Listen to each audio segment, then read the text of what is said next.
लंबे समय से माओवादी गतिविधियों को संचालित करने वाले कुख्यात नक्सली नेता मिसिर बिसरा उर्फ भास्कर उर्फ सुनिर्मल आखिरकार सुरक्षा बलों के हत्थे चढ़ गया। झारखंड में मंगलवार 28 जुलाई को सुरक्षा बलों ने सटीक खुफिया सूचना के आधार पर घेराबंदी कर उसे उसके दो साथियों सहित गिरफ्तार कर लिया। करीब 1.5 करोड़ रुपए के इनामी मिसिर बिसरा को माओवादी संगठन के सबसे प्रभावशाली नेताओं में गिना जाता रहा है। वह संगठन के पुलित ब्यूरो का सदस्य और पूर्वी क्षेत्रीय ब्यूरो का प्रभावी था। पिछले 2 दशकों से झारखंड, ओडिशा, पश्चिम बंगाल और छत्तीसगढ़ में माओवादी नेटवर्क को मजबूत करने, कैडर तैयार करने और बड़े हमलों की रणनीति बनाने में उसकी अहम भूमिका रही है। सुरक्षा एजेंसियों के मुताबिक उन्हें साथियों के साथ सारंडा, गिरिडीह और पारसनाथ की पहाड़ियों के रास्ते नया सुरक्षित ठिकाना तलाशने के लिए निकलने वाला है। इसी इनपुट के आधार पर संयुक्त अभियान चलाया गया और उसे बिना किसी बड़े संघर्ष के गिरफ्तार कर लिया गया। एजेंसियों का मानना है कि उसकी गिरफ्तारी से माओवादी संगठन की कई महत्वपूर्ण जानकारियां सामने आ सकती हैं,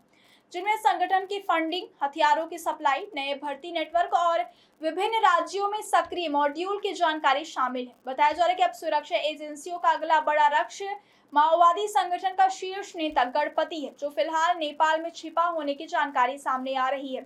गणपति कभी संगठन का महासचिव था, जबकि उसके बाद यह जिम्मेदारी बसवा राजू के पास आई थी। बसवा राजू 21 मई 2025 को छत्तीसगढ़ में सुरक्षा बलों के साथ मुठभेड़ में मारा गया।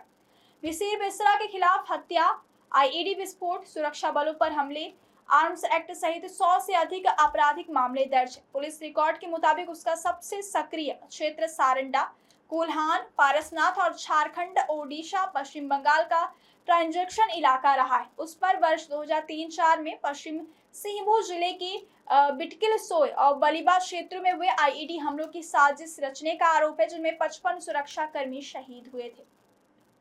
इसके अलावा वर्ष 2009 में बिहार के लखीसराय कोर्ट परिसर पर नक्सली हमले के दौरान उसे पुलिस हिरासत से छुड़ा लिया गया था, जिसके बाद से वह लगातार फरार चल रहा था। छत्तीसगढ़ के बस्तर संभाग से भी उसका गहरा संबंध रहा है।